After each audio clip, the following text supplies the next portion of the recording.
નમસ્કાર વિદ્યાર્થી મિત્રો, હું ભાવેશ વોરા આજના વિડિયો લેક્ચરમાં આપ સૌનું હાર્દિક સ્વાગત કરું છું। આજનો ટોપિક વિદ્યાર્થી મિત્રો બહુ જ સહેલો છે, બરાબર। આમ તો આખું ફિઝિક્સ જ સહેલું છે, બરાબર, પણ જો જોડે જોડે અને વ્યવસ્થિત તૈયારી કરો તો, બરાબર, પણ જો એમાં થોડાક પણ ગાફલત રાખી લબાડવેડા કર્યા તો પછી ફિઝિક્સ એ સૌથી અઘરો વિષય છે, બરાબર। રેગ્યુલર જોડે જોડે બધી જ વસ્તુ તૈયાર કરતા રહો એટલે ફિઝિક્સ બધામાં સૌથી સહેલો વિષય છે, અઘરો નથી જરા પણ, બરાબર। તો ચલો હવે આપણે શરૂ કરીએ આજનો એકદમ સહેલો ટોપિક સાર્થક અંક। તો એમાં પહેલું છે બધા જ શૂન્યેતર અંક સાર્થક અંક છે। હવે પહેલા તો તમને મગજમાં પ્રશ્ન એવો થાય કે આ સાર્થક અંક શું કામ ભણવાના, બરાબર છે। તો વૈજ્ઞાનિક દ્રષ્ટિએ અથવા તો વૈજ્ઞાનિક ઢબે જવાબ લાવવા માટે આ સાર્થક અંક ભણવા જોઈએ। જેમ કે આપણે એક બહુ સિમ્પલ ઉદાહરણ લો, બહુ સિમ્પલ ઉદાહરણ, જેમ કે 6/3 કરો તો જવાબ શું આવે? તો 6/3 કરો તો જવાબ 2 આવે, બધાને ખબર જ છે, ઓકે। પણ માનો કે કોઈ પોઈન્ટ વાળી સંખ્યા લીધી હોય અને એમાં જો ભાગાકાર કરવાનો થાય તો આપણે કેલ્ક્યુલેટરની મદદથી ભાગાકાર કરીએ, પણ ઘણી વખત પોઈન્ટ પછી બહુ બધા આંકડા આવતા હોય, બહુ બધા અંક આવતા હોય, તો શું જવાબમાં પોઈન્ટ પછીના બધા અંક લખવાના? પ્રશ્ન છે ને, સમજજો ધ્યાનથી, બરાબર છે। તો એટલા મોટા જવાબ લખવાની જરૂરિયાત નથી હોતી, બરાબર। એટલા માટે એની અંદર શું કરવાનું, એની પ્રક્રિયાઓ શું થાય, એના માટે આપણે સાર્થક અંક ભણવાનું છે। જેમ કે બોર્ડ ઉપર મેં એક ઉદાહરણ અહીં લખેલું છે 4.237 ભાગ્યા 2.55। તમે કેલ્ક્યુલેટરમાં જવાબ લાવો ને તો આવડો મોટો જવાબ આવે, બરાબર। તો શું આટલો મોટો જવાબ લખવાનો પરીક્ષામાં પણ, અથવા તો આ જવાબ આગળ વૈજ્ઞાનિક એટલે કે સાયન્ટિફિકલ મેથડ પ્રમાણે પણ આવો જ જવાબ લખવાનો? તો કે ના, બરાબર। આ બધી વસ્તુઓ માટે આપણે સાર્થક અંક ભણવાના છે, બરાબર। સાર્થક અંકમાં પહેલો નિયમ છે બધા જ શૂન્યેતર અંક સાર્થક અંક છે। શૂન્યેતર એટલે કે શૂન્ય સિવાયના, એટલે માનો કે કોઈ સંખ્યા આપી હોય એમાં શૂન્ય સિવાયના જેટલા પણ અંક હોય એ બધા સાર્થક અંક કહેવાય। શૂન્ય સિવાયના જેટલા પણ અંક હોય એ બધા સાર્થક અંક કહેવાય, ક્લિયર? પછી છે આગળ બે શૂન્યેતર અંકની વચ્ચે આવતા બધા જ શૂન્ય સાર્થક અંક છે। બે શૂન્યેતર અંકની વચ્ચે આવતા બધા જ શૂન્ય સાર્થક અંક છે। સમજો ઉદાહરણ તરીકે, બરાબર। અહીં બોર્ડ ઉપર મેં જગ્યા એટલે જ રાખી છે વચ્ચે વચ્ચે કે આપણે ઉદાહરણ સાથે સમજી શકીએ। ઉદાહરણ તરીકે ધારો કે 108 આપેલ છે, બરાબર, બધાને ખબર જ છે 108 થી બધા પરિચિત જ છીએ। તો આમાં સાર્થક અંક કેટલા? તો પહેલા નિયમ પ્રમાણે શૂન્ય સિવાયના બધા અંક સાર્થક અંક કહેવાય। તો આમાં 1 અને 8 સાર્થક અંક તો થઈ ગયા। બંનેની વચ્ચે 0 આવે છે, બે શૂન્યેતર અંકની વચ્ચે આવતા બધા જ શૂન્ય, એટલે આ જે શૂન્ય છે એની આજુબાજુ શૂન્યેતર અંક છે, એટલે શૂન્ય સિવાયના અંક છે, પરિણામે આ શૂન્ય પણ સાર્થક અંક કહેવાય। એટલે 108 માં સાર્થક અંક કેટલા આવે? તો 108 માં સાર્થક અંક આવે 3। 108 માં સાર્થક અંક આવે 3, બરાબર। એવી જ રીતે માનો કે આપણને આપેલું છે 1008, તો 1008 માં આ 1 અને આ 8 આ બે તો સાર્થક અંક કહેવાય જ, પણ આ બે 0 છે એ વચ્ચે આવેલા છે, પરિણામે આ બંને 0 પણ સાર્થક અંક કહેવાય। તો આમાં સાર્થક અંક કેટલા થશે? તો આ સંખ્યામાં સાર્થક અંક થશે 4, બરાબર, ક્લિયર? ચલો હવે આગળ છે ત્રીજો મુદ્દો, દશાંશ ચિહ્ન વગરની સંખ્યા। દશાંશ ચિહ્ન વગરની સંખ્યા એટલે દશાંશ ચિહ્ન એટલે પોઈન્ટ વગરની સંખ્યામાં અંતિમ શૂન્યેતર અંકની જમણી બાજુના બધા જ શૂન્ય સાર્થક અંક નથી. અંતિમ શૂન્યેતર અંકની જમણી બાજુના બધા જ શૂન્ય સાર્થક અંક નથી. તેમાં ઉદાહરણ તરીકે આપણે લખીએ 10,800. આમાં પોઈન્ટ ક્યાંય આવતો નથી. બરાબર. પહેલા નિયમ પ્રમાણે 1 અને 8 આ બંને સાર્થક અંક છે. આ બીજા નિયમ પ્રમાણે આ 0 વચ્ચે આવે છે એટલે એ પણ સાર્થક અંક છે. પણ ત્રીજા નિયમ પ્રમાણે અંતિમ શૂન્યેતર અંકની જમણી બાજુ એટલે કે આ બે 0 બરાબર એ સાર્થક અંક નથી. પરિણામે આ સંખ્યામાં સાર્થક અંક કેટલા કહેવાય? તો આ સંખ્યામાં સાર્થક અંક કહેવાય 3. આ સંખ્યામાં સાર્થક અંક કહેવાશે 3. બરાબર. આ ઉપરાંત એક આપણે બીજું ઉદાહરણ લઈએ તો એમાં છે 6.02200 સોરી પોઈન્ટ આવી ગયો ને, પોઈન્ટ વગરની સંખ્યા લે તો અહીંયાથી પોઈન્ટ કાઢી નાખીએ આપણે. ચલો માનો કે આવું આપણને આપેલું છે તો બોલો આમાં સાર્થક અંક કેટલા કહેવાય? તો આમાં પહેલા નિયમ પ્રમાણે શૂન્ય સિવાયના બધા અંક તો સાર્થક અંક લઈ જ લેવાના. એટલે આમાં 6, 2 અને 2 આ બધા તો સાર્થક અંક લઈ લીધા. પછી આ 0 વચ્ચે આવે છે એટલે એ પણ સાર્થક અંક છે. આ 0 છેલ્લો એ સાર્થક અંક ગણાશે નહીં ત્રીજા નિયમ પ્રમાણે. પરિણામે આમાં સાર્થક અંક કેટલા થશે? તો આમાં સાર્થક અંક થશે 4. ક્લિયર?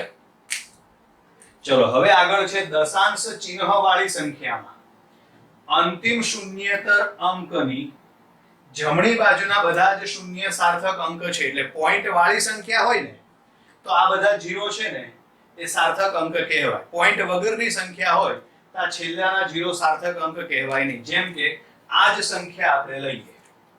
બરાબર. એમાં આપણે લખી નાખીએ 10.800 આવું લખીએ તો બોલો આમાં સાર્થક અંક કેટલા કહેવાય? બરાબર. તો આની અંદર સાર્થક અંક નક્કી કરવા માટે 1 અને 8 તો સાર્થક અંક છે જ. 1 અને 8 તો સાર્થક અંક છે જ. આ 0 વચ્ચે આવે છે એટલે આ પણ સાર્થક અંક કહેવાય. પોઈન્ટ વાળી સંખ્યા છે એટલે આ જે 0 છે ને એ પણ સાર્થક અંક કહેવાય. બરાબર છે. પોઈન્ટ વાળી સંખ્યા છે એટલે આ 0 પણ સાર્થક અંક કહેવાય. ક્લિયર? એવી જ રીતે માનો કે આમાં લખીએ આપણે 6.022 ક્લિયર? તો આની અંદર પોઈન્ટ વાળી સંખ્યા આવી ગઈ. હવે તો એમાં જો 6 આ 2 અને આ 2 આ 3 તો સાર્થક અંક કહેવાય જ. આ 0 વચ્ચે આવે છે એટલે આ પણ સાર્થક અંક કહેવાય. પોઈન્ટ વાળી સંખ્યા છે એટલે આ જે છેલ્લે 0 છે એ પણ સાર્થક અંક કહેવાય. ક્લિયર? અને હવે છેલ્લે પાંચમો મુદ્દો છે એમાં જો આપેલ સંખ્યા 1 કરતા નાની હોય. બરાબર. 1 કરતા નાની સંખ્યા એટલે સમજજો ધ્યાનથી 0.0108 બરાબર. 0.0108 આવું આપણે લઈએ. બરાબર. જો આપેલ સંખ્યા 1 કરતા નાની હોય તો પ્રથમ શૂન્યેતર અંકની ડાબી બાજુના બધા જ શૂન્ય સાર્થક અંક નથી. ડાબી બાજુના એટલે આ જે 0 કહેવાય ને એ બધાને સાર્થક અંક ગણવાના નહીં. એટલે આની અંદર કુલ સાર્થક અંક કેટલા આવે? 3. કઈ રીતે? જો આ 1 અને 8 તો ગણાય જ. આ 0 છે એ બંનેની વચ્ચે છે એટલે એ પણ સાર્થક અંક ગણાય. આ બે આગળના 0 સાર્થક અંક ગણાશે નહીં. બરાબર. આપણે એક બીજું ઉદાહરણ લઈએ 0.001080. માનો કે આપણે આવું ઉદાહરણ લીધું. બરાબર. તો આમાં સાર્થક અંક કેટલા? તો સૌથી પહેલા તો જુઓ આ 1 અને 8 સાર્થક અંક ગણાય. આ 0 બરાબર વચ્ચે આવે છે એટલે એ પણ સાર્થક અંક ગણાશે. પોઈન્ટ વાળી સંખ્યા છે તો આ પાછળના 0 એ સાર્થક અંક ગણાશે. બરાબર, પણ આ આગળના જે 0 છે ને એ સાર્થક અંક ગણાશે નહીં. પરિણામે આ સંખ્યામાં સાર્થક અંક કેટલા થશે? 5. આમાં સાર્થક અંક કેટલા થશે? 5. 1 0 8 0 0. કેટલા થશે સાર્થક અંક? ટોટલ 5. ક્લિયર? ચલો, એટલે આ સાર્થક અંક નક્કી કરવાના નિયમો છે. પહેલો નિયમ શું છે? શૂન્ય સિવાયના બધા અંક કયા ગણવાના? સાર્થક અંક ગણવાના. બરાબર છે. પછી બે શૂન્યેતર અંકની વચ્ચે આવતા બધા શૂન્ય સાર્થક અંક છે. બે શૂન્યેતર અંકની વચ્ચે આવતા બધા શૂન્ય સાર્થક અંક છે. બરાબર, બે શૂન્યેતર અંકની વચ્ચે આવતા બધા જ શૂન્ય સાર્થક અંક છે. દશાંશ ચિહ્ન વગરની સંખ્યામાં એટલે કે પોઈન્ટ વગરની સંખ્યામાં અંતિમ શૂન્યેતર અંકની જમણી બાજુના બધા શૂન્ય સાર્થક અંક નથી. દશાંશ ચિહ્ન વગરની સંખ્યામાં અંતિમ શૂન્યેતર અંકની જમણી બાજુના બધા જ શૂન્ય સાર્થક અંક નથી. ક્લિયર? એના ઉદાહરણ પણ આપણે લીધા. હવે દશાંશ વાળી સંખ્યામાં, તો દશાંશ ચિહ્ન વાળી સંખ્યામાં જમણી બાજુના બધા શૂન્ય સાર્થક અંક ગણવાના. એટલે દશાંશ ચિહ્ન વાળી સંખ્યામાં અંતિમ શૂન્યેતર અંકની જમણી બાજુના બધા જ શૂન્ય સાર્થક અંક છે. બરાબર, અને જો સંખ્યા 1 કરતા નાની હોય તો પ્રથમ શૂન્યેતર અંકની ડાબી બાજુના બધા જ શૂન્ય સાર્થક અંક નથી.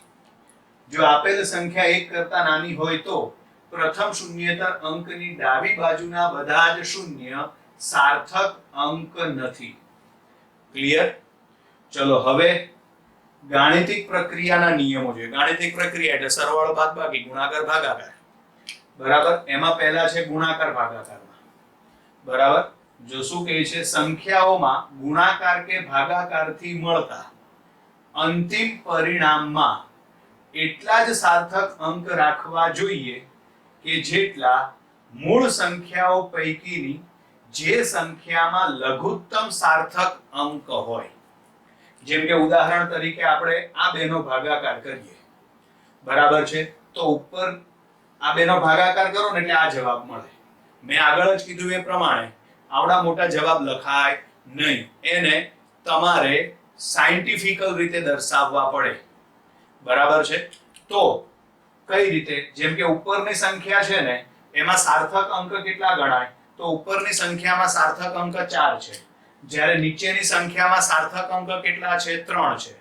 બરાબર, તો આમાં ઓછા સાર્થક અંક શેમાં છે? તો ઓછા સાર્થક અંક છે નીચેની સંખ્યામાં. કેટલા છે? 3. તો જવાબમાં પણ 3 સાર્થક અંક આવવા જોઈએ. જવાબમાં પણ 3 સાર્થક અંક આવવા જોઈએ. એટલે 1 6 અને 8. તો આ પાછળ આ બધા આંકડા કાઢી નાખવાના. બરાબર, અને તમે કદાચ એવું ભણી જ ગયા હશો કે જો આ અંક 5 કરતા મોટો હોય, કાઢી નાખવાનો અંક 5 કરતા મોટો હોય તો આગળની સંખ્યામાં 1 ઉમેરવો. બરાબર, 5 કરતા મોટો હોય તો આગળ 1 ઉમેરી દો એટલે આમાં જવાબ શું આવે? 1.69. શું આવશે જવાબ?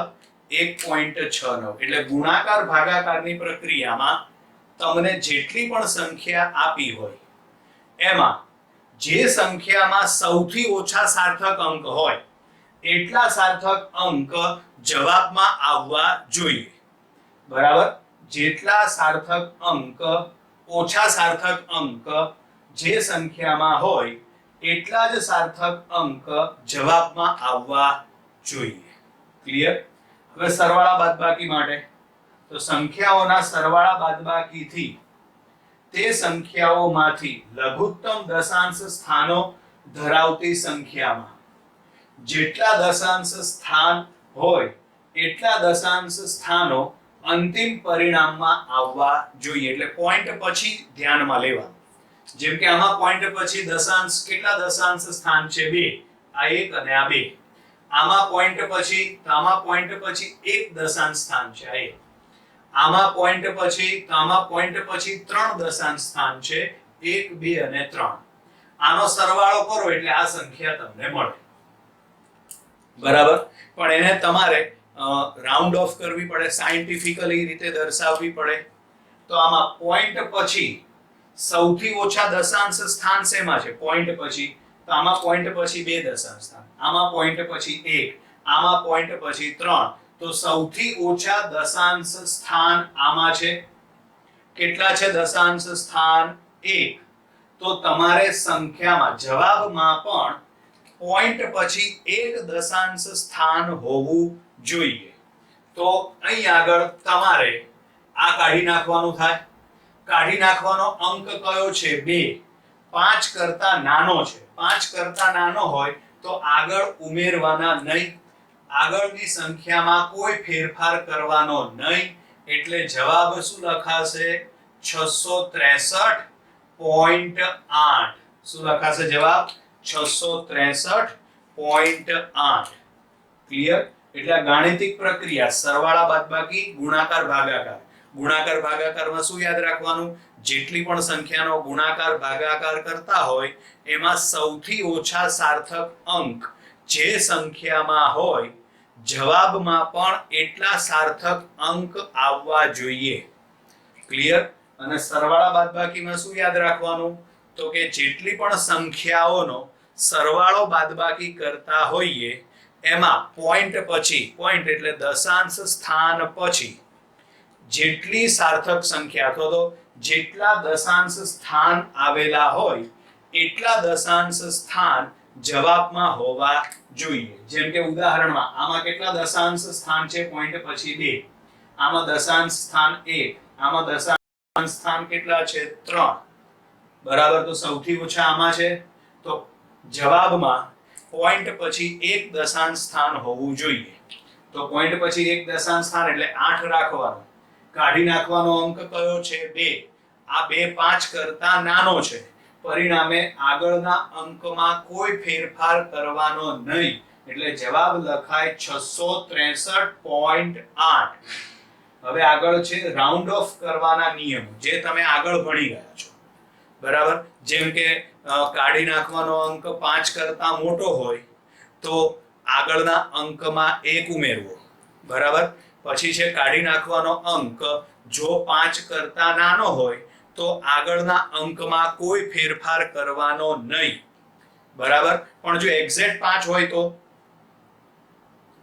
બરાબર કીધું એ પ્રમાણે જો અંક 5 કરતા મોટો હોય, કાઢી નાખવાનો અંક 5 કરતા મોટો હોય તો આગળની સંખ્યામાં 1 ઉમેરવાનો. બરાબર છે. જો કાઢી નાખવાનો અંક 5 કરતા નાનો હોય તો આગળની સંખ્યામાં કોઈ ફેરફાર કરવાનો નહીં. પણ જો કાઢી નાખવાનો અંક એક્ઝેક્ટ 5 હોય તો, એક્ઝેક્ટ 5 હોય ને તો તમારે આગળની સંખ્યા જોવાની. જો આગળની સંખ્યા બેકી હોય તો અંકમાં કોઈ ફેરફાર નહીં કરવાનો, અને જો આગળની સંખ્યા એકી હોય તો 1 ઉમેર દેવાના. બરાબર. અહીંયા લખેલું જ છે, જો કાઢી નાખવામાં આવતો અંક 5 કરતા નાનો હોય તો આગળના અંકમાં કોઈ ફેરફાર કરવો નહીં.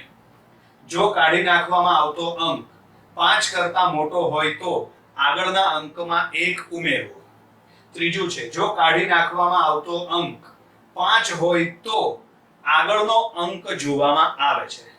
જો આગળનો અંક એકી સંખ્યા હોય તો તેમાં 1 ઉમેરવો, અને જો આગળનો અંક બેકી સંખ્યા હોય તો તેમાં કોઈ ફેરફાર કરવો નહીં. બરાબર. જેમ કે આને સમજવા માટે આપણે ઉદાહરણ લઈએ. 2.3 4 6 7 8 આવું કંઈક લઈએ. હવે આપણે ધારો કે આમાં 3 સાર્થક અંક રાખવાના છે. 3 એટલે આ 3 થયા. તો અહીંથી કાઢી નાખવાના થાય. કાઢી નાખવાનો અંક કયો છે? 6. 6 એ 5 કરતા મોટો છે તો આગળ 1 ઉમેરી દેવાનો. એટલે આનો જવાબ લખાય 2.35. ક્લિયર? પણ માનો કે આવું આપણને આપેલું છે 2.35 6 7 8. બરાબર. ધારો કે આમાં આપણે 2 સાર્થક અંક રાખવાના છે. આમાં કેટલા રાખ્યા હતા આપણે? 3. આમાં ધારો કે આપણે બે સાર્થક અંક રાખવાના છે. બે સાર્થક અંક એટલે આ 1 અને આ 2. તો 5 તમારે કાઢવાનો થાય અહીંથી. 5 કાઢવાનો થાય તો આગળ કીધું એ પ્રમાણે શું જોવાનું? આગળનો અંક. આગળનો અંક કયો છે? 3. 3 એ કઈ સંખ્યા છે? એકી સંખ્યા. એકી સંખ્યા હોય તો આગળ 1 ઉમેરવાનો. પરિણામે આનો જવાબ શું આવે? 2.4. ક્લિયર? બરાબર. પણ માનો કે આવું આપ્યું હોય 2.4 5 6 7 8. બરાબર. હવે અહીંથી કાઢવાના છે. કેટલા સાર્થક અંક રાખવાના છે આપણે? 2. બરાબર. તો કાઢી નાખવાનો અંક કયો છે? 5. 5 હોય તો આગળનો અંક જોવાનો. આગળનો અંક કયો છે? બેકી સંખ્યા. બેકી સંખ્યા તો કોઈ ફેરફાર કરવાનો નહીં. એટલે આનો જવાબ શું લખવાનો તમારે? 2.4. ક્લિયર? એટલે કે આ રીતે સાર્થક અંકનો આપણે દાખલાઓમાં ઉપયોગ કરવાનો આવશે વિદ્યાર્થી મિત્રો. ધ્યાનથી સમજજો. ટોપિક બહુ સહેલો છે. બરાબર છે, પણ અગત્યનો પણ એટલો છે. ક્લિયર? એટલે આજનો વિડિયો લેક્ચર આપણે અહીંયા આગળ પૂર્ણ કરીએ છીએ વિદ્યાર્થી મિત્રો. Bye bye.